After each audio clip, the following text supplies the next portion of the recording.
ನಮಸ್ಕಾರ ವೀಕ್ಷಕರೇ, ಸಪ್ತಶ್ವ ಚಾನೆಲ್ಗೆ ಸ್ವಾಗತ. ನಾನು ಚಂದ್ರಿಕಾ. ಕರ್ನಾಟಕ ರಾಜಕೀಯದಲ್ಲಿ ಇದೀಗ ಒಂದು ಪ್ರಮುಖ ಬೆಳವಣಿಗೆ ಗಮನ ಸೆಳೀತಾ ಇದೆ. ರಾಜಾಜಿನಗರ ವಿಧಾನಸಭಾ ಕ್ಷೇತ್ರದ ಬಿಜೆಪಿ ಶಾಸಕ ಎಸ್ ಸುರೇಶ್ ಕುಮಾರ್ ವಿಧಾನಸಭೆಯ ಸಭಾಧ್ಯಕ್ಷ ಯುಟಿ ಖಾದರ್ ಅವರಿಗೆ ಮಹತ್ವದ ಪತ್ರ ಬರೆದಿದ್ದಾರೆ. ಶಾಸಕರು ಸದನದಲ್ಲಿ ಕೇಳುವ ಪ್ರಶ್ನೆಗಳು ಕೇವಲ ಒಂದು ಪ್ರಕ್ರಿಯೆಯಲ್ಲ, ಅದು ಸರ್ಕಾರವನ್ನು ಎಚ್ಚರಿಸುವ ಮತ್ತು ಜನರ ಪರವಾಗಿ ಹೊಣೆಗಾರಿಕೆ ಕೇಳುವ ಅತ್ಯಂತ ಪ್ರಮುಖ ಸಾಧನವಾಗಿದೆ. ಅವರು ತಮ್ಮ ಪತ್ರದಲ್ಲಿ ತಿಳಿಸಿದ್ದಾರೆ. ಆದರೆ ಇತ್ತೀಚಿನ ದಿನಗಳಲ್ಲಿ ಸರ್ಕಾರಿ ಇಲಾಖೆಗಳು ಶಾಸಕರು ಕೇಳುವ ಪ್ರಶ್ನೆಗಳಿಗೆ ಸಕಾಲದಲ್ಲಿ ಉತ್ತರ ನೀಡದೆ ವಿಳಂಬ ಧೋರಣೆ ಅನುಸರಿಸುತ್ತಿರುವುದು ಆತಂಕಕಾರಿ ಬೆಳವಣಿಗೆ ಎಂದು ಅಭಿಪ್ರಾಯ ವ್ಯಕ್ತಪಡಿಸಿದ್ದಾರೆ. ಶಾಸಕರ ಪ್ರಶ್ನೆಗಳಿಗೆ ಸಮಯಕ್ಕೆ ಸರಿಯಾಗಿ ಉತ್ತರ ನೀಡದೆ ಇರುವುದು ಕೇವಲ ಒಂದು ಆಡಳಿತಾತ್ಮಕ ಸಮಸ್ಯೆ ಅಲ್ಲ, ಅದು ಶಾಸಕರ ಹಕ್ಕುಗಳಿಗೆ ಧಕ್ಕೆಯುಂಟು ಮಾಡುವುದಷ್ಟೇ ಅಲ್ಲ, ಸದನದ ಘನತೆಗೂ ಕೂಡ ಕುಂದು ತರುವಂತ ಸಂಗತಿಯಾಗಿದೆ ಎಂದು ಸುರೇಶ್ ಕುಮಾರ್ ತಿಳಿಸಿದ್ದಾರೆ. ಈ ಹಿನ್ನೆಲೆಯಲ್ಲಿ ತಾವು ಹಿಂದಿನ ಅಧಿವೇಶನಗಳಲ್ಲಿ ಕೇಳಿದ ಹಲವು ಪ್ರಮುಖ ಚುಕ್ಕೆ ರಹಿತ ಪ್ರಶ್ನೆಗಳಿಗೆ ಸಂಬಂಧಪಟ್ಟ ಇಲಾಖೆಗಳು ಇಂದಿನವರೆಗೂ ಯಾವುದೇ ಉತ್ತರ ನೀಡಿಲ್ಲ ಎಂಬುದು ಅವರ ಸಭಾಧ್ಯಕ್ಷರ ಗಮನಕ್ಕೆ ತಂದಿದ್ದಾರೆ.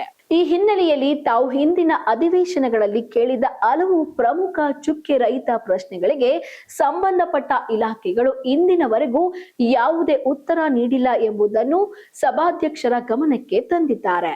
ಇದರಲ್ಲಿ ಮೊದಲನೆಯದಾಗಿ 2024ರ ಫೆಬ್ರವರಿ 23ರಂದು ನಗರಾಭಿವೃದ್ಧಿ ಇಲಾಖೆಗೆ ಸಂಬಂಧಿಸಿದಂತೆ ಮಕ್ಕಳ ಹಕ್ಕುಗಳ ವಾರ್ಡ್ ಸಭೆಗಳ ಕುರಿತು ಕೇಳಿದ ಪ್ರಶ್ನೆಗೆ ಇಂದಿಗೂ ಉತ್ತರ ಬಂದಿಲ್ಲ ಎಂದು ಹೇಳಿದ್ದಾರೆ. ಇದೇ ರೀತಿ 2025ರ ಆಗಸ್ಟ್ 19ರಂದು ನಗರಾಭಿವೃದ್ಧಿ ಇಲಾಖೆಗೆ ಸಂಬಂಧಿಸಿದ ಬಹುಮಾದರಿ ಸಾರಿಗೆ ಕೇಂದ್ರದ ಬಗ್ಗೆ ಕೇಳಿದ ಪ್ರಶ್ನೆಯು ಉತ್ತರಿಸದೆ ಉಳಿದಿದೆ. ಹಾಗೆ 2025ರ ಡಿಸೆಂಬರ್ 10ರಂದು ಮಹಿಳಾ ಮತ್ತು ಮಕ್ಕಳ ಅಭಿವೃದ್ಧಿ ಇಲಾಖೆಗೆ ಸಂಬಂಧಿಸಿದ ವಿಶೇಷ ಕಾಯಿಲೆಯಿಂದ ಬಳಲುತ್ತಿರುವ ಮಕ್ಕಳ ಕುರಿತು ಕೇಳಿದ ಪ್ರಶ್ನೆಗೂ ಇನ್ನು ಸ್ಪಷ್ಟ ಉತ್ತರ ಸಿಕ್ಕಿಲ್ಲ ಎಂದು ಉಲ್ಲೇಖಿಸಿದ್ದಾರೆ. ಇದಷ್ಟೇ ಅಲ್ಲದೆ ಮಾಹಿತಿ ತಂತ್ರಜ್ಞಾನ ಮತ್ತು ಜೈವಿಕ ತಂತ್ರಜ್ಞಾನ ಇಲಾಖೆ ಹಾಗೂ ವಿಜ್ಞಾನ ಮತ್ತು ತಂತ್ರಜ್ಞಾನ ಇಲಾಖೆಗೆ ಸಂಬಂಧಿಸಿದಂತೆ ತಂತ್ರಜ್ಞಾನ ಮತ್ತು ಡಿಜಿಟಲ್ ಕ್ಷೇತ್ರದಲ್ಲಿ ಕನ್ನಡ ಬಳಕೆ ಕುರಿತು ಕೇಳಿದ ಪ್ರಶ್ನೆಯು ಇಂದಿಗೂ ಉತ್ತರದ ನಿರೀಕ್ಷೆಯಲ್ಲಿದೆ ಎಂದು ತಿಳಿಸಿದ್ದಾರೆ. ಈ ಪ್ರಶ್ನೆಗಳ ಪೈಕಿ ಕೆಲವು ಪ್ರಶ್ನೆಗಳಿಗೆ ಸುಮಾರು 2 ವರ್ಷಗಳಾದರೂ ಉತ್ತರ ಸಿಗದೇ ಇರುವುದೇ ಸರ್ಕಾರದ ಆಡಳಿತಾತ್ಮಕ ನಿರ್ಲಕ್ಷ್ಯವನ್ನು ತೋರಿಸುತ್ತದೆ ಎಂದು ಸುರೇಶ್ ಕುಮಾರ್ ಆರೋಪಿಸಿದ್ದಾರೆ. ಇದೇ ಸಂದರ್ಭದಲ್ಲಿ ಮತ್ತೊಂದು ಮಹತ್ವದ ವಿಚಾರವನ್ನು ತಮ್ಮ ಪತ್ರದಲ್ಲಿ ಉಲ್ಲೇಖಿಸಿದ್ದಾರೆ.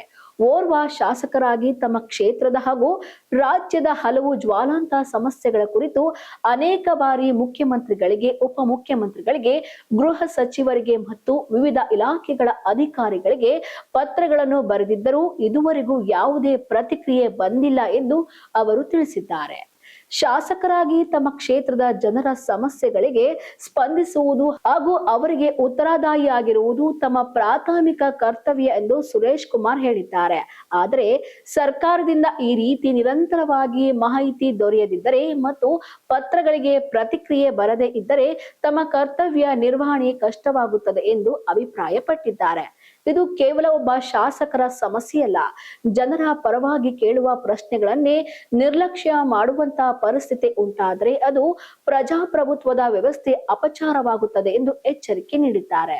ಈ ಹಿನ್ನೆಲೆಯಲ್ಲಿ ಸಭಾಧ್ಯಕ್ಷರಾದ ಯುಟಿ ಖಾದರ್ ಅವರು ಈ ವಿಚಾರವನ್ನು ಗಂಭೀರವಾಗಿ ಪರಿಗಣಿಸಬೇಕು ಎಂದು ಸುರೇಶ್ ಕುಮಾರ್ ಅವರಿಗೆ ಮನವಿ ಮಾಡಿದ್ದಾರೆ. ಬಾಕಿ ಉಳಿದಿರುವ ಎಲ್ಲಾ ಪ್ರಶ್ನೆಗಳಿಗೆ ತಕ್ಷಣವೇ ಸಂಬಂಧಪಟ್ಟ ಇಲಾಖೆಗಳು ಉತ್ತರ ನೀಡುವಂತೆ ಸರ್ಕಾರದ ಮುಖ್ಯ ಕಾರ್ಯದರ್ಶಿಗಳಿಗೆ ಕಟ್ಟುನಿಟ್ಟಿನ ನಿರ್ದೇಶನ ನೀಡಬೇಕು ಎಂದು ಕೋರಿದ್ದಾರೆ. ಜೊತೆಗೆ ಶಾಸಕರು ಬರೆದ ಪತ್ರಗಳಿಗೆ ಕನಿಷ್ಠ ಸೌಜನ್ಯದ ಆಡಳಿತಾತ್ಮಕ ಪ್ರತಿಕ್ರಿಯೆ ನೀಡುವಂತೆ ಅಧಿಕಾರಿಗಳಿಗೆ ಸೂಚನೆ ನೀಡಬೇಕು ಎಂಬುದನ್ನು ಅವರು ಒತ್ತಾಯಿಸಿದ್ದಾರೆ. ಒಟ್ಟಿನಲ್ಲಿ ನೋಡೋದಾದ್ರೆ ಶಾಸಕರ ಪ್ರಶ್ನೆಗಳಿಗೆ ಉತ್ತರ ನೀಡುವಲ್ಲಿ ಉಂಟಾಗುತ್ತಿರುವ ವಿಳಂಬ ಇದೀಗ ರಾಜಕೀಯ ಚರ್ಚೆಗೆ ಕಾರಣವಾಗಿದೆ. ಸದನದಲ್ಲಿ ಕೇಳುವ ಪ್ರಶ್ನೆಗಳ ಮಹತ್ವದ ಸರ್ಕಾರದ ಹೊಣೆಗಾರಿಕೆ ಮತ್ತು ಆಡಳಿತಾತ್ಮಕ ಶಿಷ್ಟಾಚಾರದ ಬಗ್ಗೆ ಮತ್ತೆ ಚರ್ಚೆ ಆರಂಭವಾಗುವ ಸಾಧ್ಯತೆ ಇದೆ. ಈಗ ಸಭಾಧ್ಯಕ್ಷರು ಈ ವಿಚಾರದಲ್ಲಿ ಯಾವ ರೀತಿಯ ಕ್ರಮ ಕೈಗೊಳ್ಳುತ್ತಾರೆ ಎಂಬುದನ್ನ ಕಾದು ನೋಡಬೇಕಾಗಿದೆ.